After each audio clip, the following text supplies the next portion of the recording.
C ப்ரோக்ராமிங்கோட பேசிக்ஸும் டோக்கன்ஸும் இந்த வீடியோவில் நம்ம பார்க்கலாம். ஃபர்ஸ்ட் சி ப்ரோக்ராமிங்கோட லாங்குவேஜ் ஸ்டாண்டர்ட் என்ன அப்படின்னு நம்மளுக்கு தெரியணும். இப்போ இந்த எக்ஸாம்பிள் எடுத்துக்கோங்க.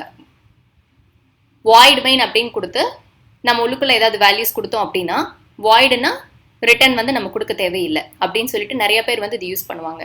பட் இதில் என்ன ப்ராப்ளம் அப்படின்னா நம்ம வேற வேற கம்பைலரில் ரன் பண்ணும்போது வேற வேற அவுட்புட் வரும். இப்போ ஜிசிசி கம்பைலர்லாம் இது ரன்னே ஆகாது. உபுண்டு லினக்ஸ் அந்த மாதிரி ஆப்ரேட்டிங் சிஸ்டம்ஸ்லாம் இந்த கோடிங் வந்து ஒர்க் ஆகாது. டர்போசியில் வந்து இது கம்பைல் ஆகும். அப்போ வேற வேற கம்பைலரில் ஒவ்வொரு மாதிரி அவுட்புட் வருது. அதுக்கு தகுந்த மாதிரி நம்ம கோடிங் பண்ணணுமா அப்படின்னா இல்லவே இல்லை. நம்ம சி ப்ரோக்ராமிங் லாங்குவேஜ்க்குன்னு ஒரு ஸ்டாண்டர்ட் இருக்குது. அந்த ஸ்டாண்டர்டை ஃபாலோ பண்ணோம் அப்படின்னா எல்லா கம்பைலர்லையும் நம்மளுக்கு ஒரே மாதிரி அவுட்புட் வரும். ஸோ நம்ம என்ன பண்ணணும் அப்படின்னா இந்த மாதிரி வாய்டு மெயின்னு நம்ம கொடுக்கவே கூடாது, மெயின்னு கொடுக்கவும் கூடாது. நம்ம என்ன டேட்டா டைப் ஏதாவது கொடுத்துட்டு உள்ளுக்குள்ள வந்து நம்ம ரிட்டர்ன் 0 அப்படின்னு கொடுத்துக்கலாம். ஏன் அப்படி தரக்கூடாது அப்படின்னா இப்போ வாய்ட் மெயின் கொடுத்துட்டோம் அப்படின்னா உள்ளுக்குள்ள வந்து நம்மளுக்கு என்ன நடக்க போகுது அப்படிங்கிறத நம்ம டிஃபைன் பண்ண முடியாத வேல்யூஸ் எதுவுமே வந்து நம்ம கொடுக்கக்கூடாது. சி ப்ரோக்ராமிங் லாங்குவேஜோட மெயின் ஸ்டாண்டர்ட் அதுதான். ஃபர்ஸ்ட் C99 அப்படின்னு சொல்லி பழைய ஸ்டாண்டர்ட்ஸ் இருந்துச்சு. இப்போ C11 அப்படின்னு சொல்லி புது ஸ்டாண்டர்ட்ஸ் இருக்குது. அந்த ஸ்டாண்டர்ட் வந்து டிஸ்கிரிப்ஷனில் இருக்குது, அது பார்த்துக்கோங்க. அந்த ஸ்டாண்டர்ட்ஸை ஃபாலோ பண்ணி தான் நம்ம வந்து சி ப்ரோக்ராமிங் பண்ணணும்.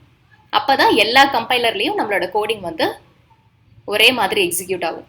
நெக்ஸ்ட் சி ப்ரோக்ராம் வந்து எப்படி கம்பைல் ஆகும், உள்ள என்ன நடக்குது அப்படின்னா சி ப்ரோக்ராம் கம்பைலேஷனில் 4 ஸ்டேஜஸ் இருக்குது.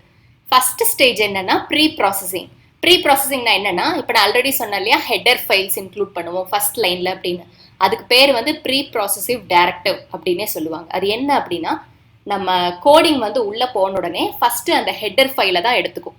ஹெடர் ஃபைலுக்குள்ள இருக்கிற கண்டென்ட்ஸ் எல்லாமே நம்மளோட ப்ராஜெக்ட் கூட காப்பி ஆகி டோட்டலாக நம்ம ஹெடர்ஸில் இருக்கிற கண்டென்ட்ஸ் எல்லாமே ப்ராஜெக்ட் ஃபைல் கூட ஜாயின் ஆகிக்கும். இந்த மாதிரி ப்ரீ ப்ராசஸிவ் டைரக்டிவ்ஸில் இருக்கிற கண்டென்ட்ஸ் எல்லாத்தையுமே ப்ராசஸ் பண்ணி கோடிங் கூட ஜாயின் பண்ணுற ஸ்டேஜ் தான் ப்ரீ ப்ராசஸிங் அப்படிங்கிற ஸ்டேஜ்.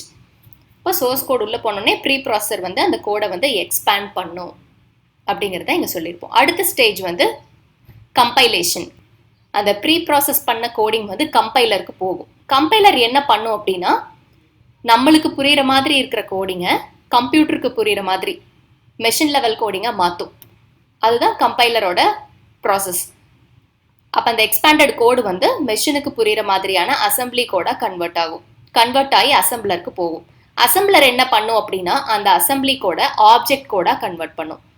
ஆப்ஜெக்ட் கோடாக கன்வெர்ட் பண்ணி லிங்கருக்கு சென்ட் பண்ணும். இந்த லிங்கரோட மெயின் வேலை என்ன அப்படின்னா நம்மளோட ஆப்ஜெக்ட் கூட லிங்க் ஆகிருக்கிற ஃபங்க்ஷன்ஸு இல்லை வேறு ஃபைல் இருக்கிற கோடிங்கெல்லாம் நம்ம லிங்க் பண்ணியிருக்கோம் அப்படின்னா அந்த எல்லா ஃபைல்ஸையும் லிங்க் பண்ணுறது இந்த லிங்கர் தான். கடைசியாக வந்து எல்லாத்தையும் லிங்க் பண்ணி எக்ஸிக்யூட்டபிள் ஃபார்மேட்டில் மாற்றுறதும் இந்த லிங்கர் தான். இந்த மாதிரி 4 ஸ்டேஜஸாக தான் சி ப்ரோக்ராம் வந்து கம்பைல் ஆகும்.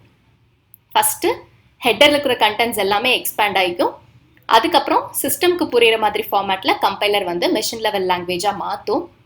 அந்த அசம்பிளி கோடு, அந்த மெஷின் லெவல் கோடு வந்து ஆப்ஜெக்ட் கோடாக மாறும். அந்த ஆப்ஜெக்ட் கோடு கூட எதெல்லாம் லிங்க் ஆகிருக்கு, எந்தெந்த ஃபைல்ஸு எந்தெந்த ஃபங்க்ஷன்ஸ் எல்லாம் லிங்க் ஆகிருக்கு அப்படிங்கிற எல்லாத்தையுமே வந்து லிங்கர் வந்து லிங்க் பண்ணும். நெக்ஸ்ட்டு சி ப்ரோக்ராமில் மெயினாக எவ்வளோ கேரக்டர்ஸ் யூஸ் பண்ணலாம் அப்படின்னா 256 கேரக்டர்ஸ் யூஸ் பண்ணலாம். அதை வந்து கேரக்டர் செட்டுன்னு சொல்லுவோம். ஆல்ஃபபெட், லெட்டர்ஸு, ஸ்பெஷல் கேரக்டர்ஸ் எல்லாமே வந்து சி லாங்குவேஜில் யூஸ் பண்ணலாம். இது எல்லாத்தையுமே வந்து வேரியபிள்ஸ்க்கு, ஃபங்க்ஷன்ஸ்க்கு எல்லாத்துக்கும் யூஸ் பண்ணலாம்.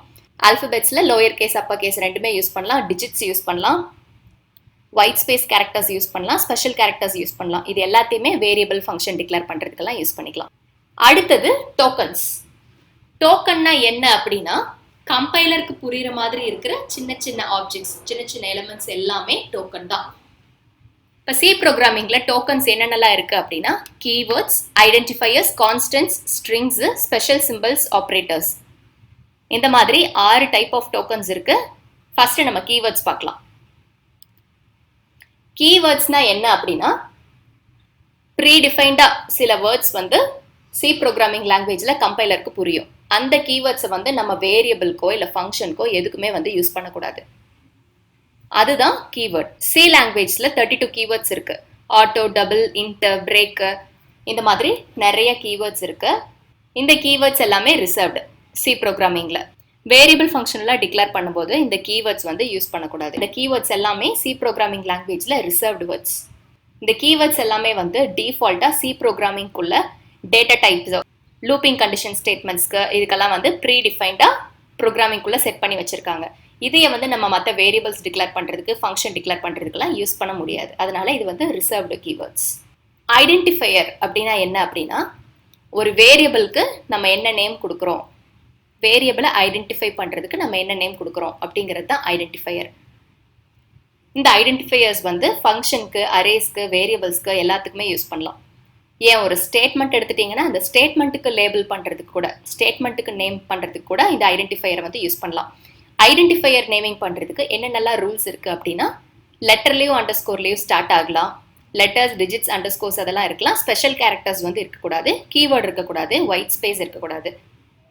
31 கேரக்டர்ஸ் வரைக்கும் இருக்கலாம். அடுத்தது எஸ்கேப் சீக்வன்சஸ். எஸ்கேப் சீக்வன்சஸ்னால் என்ன அப்படின்னா, ஸ்லாஷ் கொடுத்து நம்ம கொடுக்குறது எல்லாமே எஸ்கேப் சீக்வன்சஸ் தான். இதில் வெறும் ஸ்லாஷ் கொடுத்தோன்னா அதுக்கு பேர் லைன் ஸ்ப்ளைசிங் அப்படின்னு சொல்லுவாங்க. லைன் ஸ்ப்ளைசிங்னா என்ன அப்படின்னா, ஏதோ ஒரு லைன் கொடுத்துட்டு அது கடைசியில் வந்து ஸ்லாஷ்ன்னு கொடுத்துட்டோம் அப்படின்னா, ஸ்லாஷ்க்கு அடுத்து நீங்கள் எந்த லைன் கொடுத்தாலும் அந்த செகண்ட் லைன் வந்து ஃபர்ஸ்ட் லைன் கூட ஜாயின் ஆயிரும்னு அர்த்தம். இப்போ ஏதோ ஒரு கமெண்ட் லைன் கொடுத்துட்டு ஸ்லாஷ் கொடுத்துட்டு அடுத்த லைனில் வந்து நீங்கள் நார்மல் கோடிங் போட்டாலும் அந்த செகண்ட் லைனும் கமெண்ட் லைனாக தான் ப்ரோக்ராம் எடுத்துக்கும். இதுக்கு பேர் தான் லைன் ஸ்ப்ளைசிங். இது எல்லாத்துக்குமே நான் எக்ஸாம்பிள் தரேன்.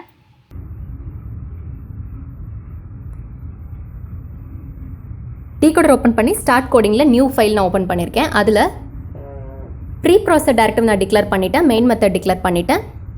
பிரிண்ட் ஸ்டேட்மெண்ட்டில் மை மொபைல் நம்பர் இஸ்ன்னு போட்டு ஸ்லாஷ் கொடுத்துட்டு, ஸ்லாஷ்ன்னு கொடுத்தாலே அடுத்த லைன் நம்ம என்ன கொடுக்குறோமோ அது முன்னாடி லைன் கூட ஜாயின் ஆகிக்கும். அதுக்கு பேர் தான் லைன் ஸ்ப்ளைசிங். லைன் ஸ்ப்ளைசிங்க்கு நான் இன்னொரு எக்ஸாம்பிள் தரேன். இது வந்து எஸ்கேப் சீக்வன்ஸ் உங்களுக்கு காட்டுறேன். ஒவ்வொரு நம்பருக்கும் இடையில வந்து நான் ஸ்லாஷ் ஏன்னு கொடுத்துருக்கேன். அவுட்புட் எப்படி பிரிண்ட் ஆகுதுன்னு பாருங்கள். என்னோடய காண்டாக்ட் நம்பர் ஒவ்வொரு நம்பருக்கு இடையில ஸ்பேஸோட பிரிண்ட் ஆகிருக்கா. இது ஒரு எஸ்கேப் சீக்வன்ஸு. மோஸ்ட்லி நம்ம யூஸ் பண்ணுற எஸ்கேப் சீக்வன்சஸ் எது அப்படின்னா slash A, slash N, slash T, இதெல்லாம் தான் ஸ்பேஸிங்காக நம்ம யூஸ் பண்ணுவோம். லைன் ஸ்ப்ளைசிங்க்கு ஒரு எக்ஸாம்பிள் தரேன்.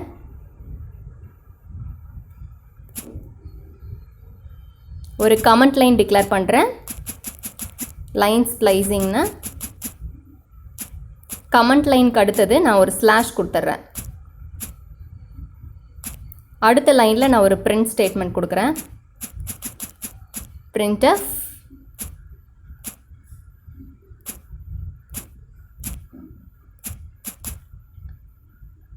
ஹாய்னு கொடுக்குறேன். கமெண்ட் லைன் கொடுத்து ஸ்லாஷ் கொடுத்ததுக்கப்புறம் ஹாய்னு ஒரு லைன் பிரிண்ட் பண்ணியிருக்கேன். அதுக்கடுத்து மொபைல் நம்பர் இஸ்ன்னு கொடுத்து என்னோட மொபைல் நம்பர் வந்து கொடுத்துருக்கேன். இப்போ அவுட்புட் எனக்கு என்ன வரணும் அப்படின்னா ஹாய்னு வரணும், அடுத்து மொபைல் நம்பர் பிரிண்ட் ஆகணும். பட் அவுட்புட் என்ன வருதுன்னு பாருங்கள், என்னோடய மொபைல் நம்பர் மட்டும்தான் பிரிண்ட் ஆகிருக்கு. ஏன் அப்படின்னா நான் ஒரு கமெண்ட் லைன் கொடுத்துட்டு ஸ்லாஷ் கொடுத்துட்டு அடுத்த லைனில் பிரிண்ட் ஸ்டேட்மெண்ட் கொடுத்துருக்கேன். ஸோ அப்போ என்ன எடுத்துக்கும் ப்ரோக்ராம் அப்படின்னா, இந்த ஹாய்ங்கிற பிரிண்ட் ஸ்டேட்மெண்ட்டையும் கமெண்ட் லைனாக தான் எடுத்துக்கும். கடைசியாக ஸ்லாஷ் கொடுத்தோம் அப்படின்னா அடுத்த லைன் வந்து ஜாயின் ஆக போகுது அப்படின்னு அர்த்தம். இதுக்கு பேர் தான் லைன் ஸ்ப்ளைசிங்.